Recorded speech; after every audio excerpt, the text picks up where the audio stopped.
नमस्कार।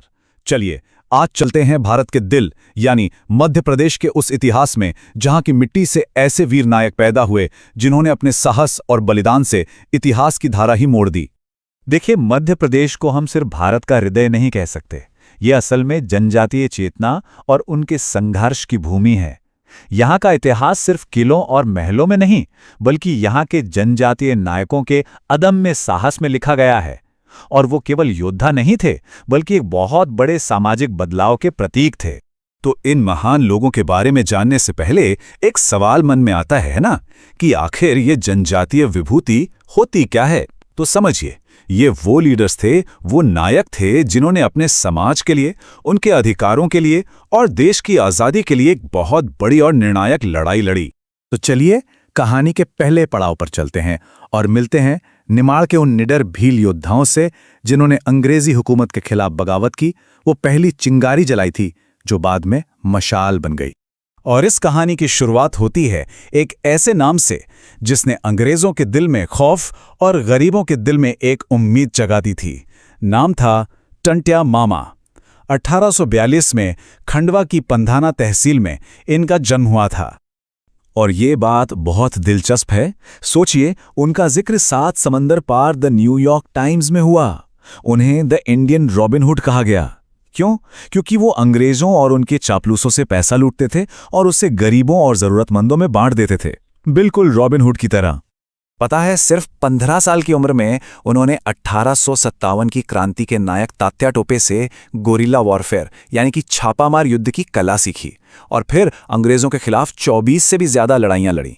दुख की बात यह है कि उन्हें वीरता से नहीं, बल्कि एक धोखे से पकड़ा गया और फिर जबलपुर में फांसी दे दी गई। आज भी 4 दिसंबर का दिन उनके बलिदान दिवस के रूप में हमें उनकी वीरता की याद दिलाता है। लेकिन टंट्या मामा अकेले नहीं थे। उन्हीं के समय में एक और महान योद्धा थे, भीमा नायक।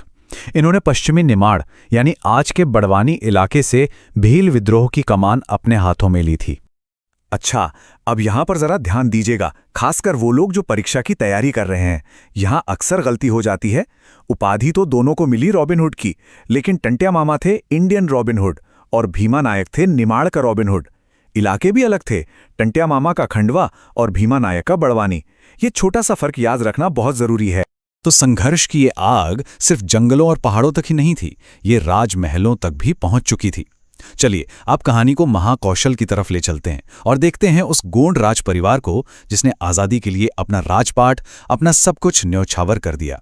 जी हां, हम बात कर रहे हैं पिता पुत्र की एक अमर जोड़ी की, गढ़मंडला के गोंड शासक राजा शंकर शाह और उनके वीर पुत्र रघुनाथ शाह की।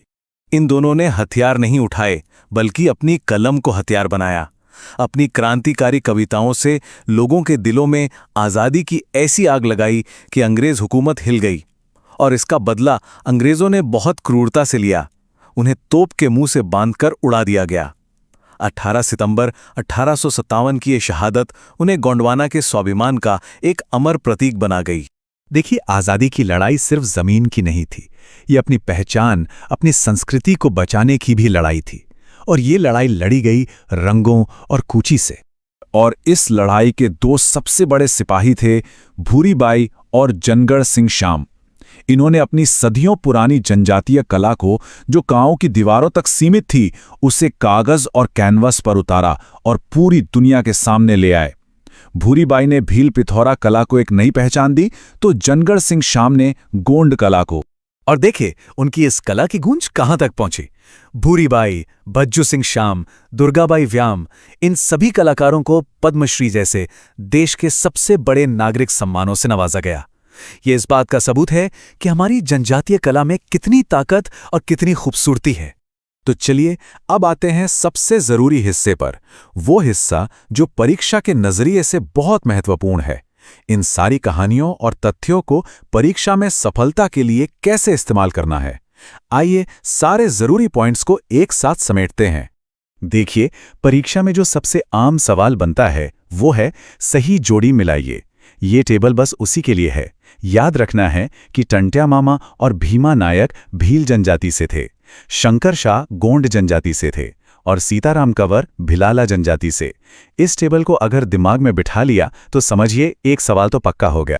इतिहास में तारीखें बहुत मायने रखती हैं। ये स्लाइड आपको इन महान बलिदानों के घटनाक्रम को समझने में मदद करेगी। 1857 में शंकर शाह के बलिदान से शुरू होकर 1889 में टंट्या मामा तक का सफर। क्रोनोलॉजी यानी कालक्रम पर आधारित सवालों के लिए ये स्लाइड बहुत जरूरी है। अब देखिए ये सवाल, ये एक क्लासिक ट्रैप है। सवाल है, निमाड़ का रॉबिनहुड कौन था? और अक्सर लोग जल्दबाजी में टंट्या मामा पर टिक कर देते हैं, लेकिन याद रखिए सही जवाब है भीमा नायक। टंट्या मामा तो इंडियन रॉबिनहुड थे, है ना छोटा सा फर्क, लेकिन एक नंबर का सवाल है। और ये रहा एक और अहम सवाल, शंकर शाह और रघुनाथ शाह के संघर्ष को खास तौर पर वनवासी क्रांति के नाम से जाना जाता है। ये हमें बताता है कि इन आंदोलनों से जुड़े जो खास नाम या शब्द हैं उन्हें जानना कितना जरूरी है। तो आखिर में ये सवाल उठता है कि इन महान लोगों की विरासत का आज हमारे लिए क्या मतलब है। देखिए, उनकी कहानियां सिर्फ इतिहास नहीं हैं, वो साहस की, अपनी पहचान पर गर्व करने की और अन्याय के खिलाफ हमेशा आवाज उठाने की एक जीती जागती मिसाल हैं, एक प्रेरणा है।